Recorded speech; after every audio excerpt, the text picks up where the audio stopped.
2 years ago today, a beloved Rogue Valley taxi cab driver was brutally murdered. Yeah, and while no suspect has been caught, investigators say the case is still far from cold. NBC5's Kyle Averman spoke with detectives today. He joins us live now with the latest. Kyle? Yeah, Craig and Natalie, I also spoke with Huey Huson's family members over the phone today, and as you can imagine, this is a tough time for them, as today would have also marked his 60th birthday. All they want is closure, and investigators are working for the same thing. 2 years later, and still no answers into who killed Huey Huson. Even though we've reached the 2-year mark, it doesn't change the investigation. It was on October 20th, 2012 when Huson, a Valley cab driver, picked up a passenger at Howie's on Front in downtown Medford. He told dispatchers he was heading towards Vilas Road, but he was never heard from after that. Huson's cab was found hours later abandoned near 9th and Almond, the interior covered in blood.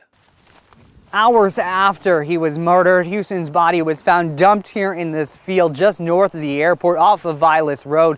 And while there may be no clues left here as to who may have done it, investigators are not giving up hope. This is not considered a cold case. Detective Tony Young with the Medford Police Department says clues still come in. Additional information still comes in. We still are talking to people, and the evidence is being tested as we speak. Young would not go into detail about what new evidence they have found, but admits as time goes by, it is tougher to find clues. We're relying on physical evidence at this point. In hopes of finding a break in the case, the department monitors other homicide investigations to see if there are any similarities.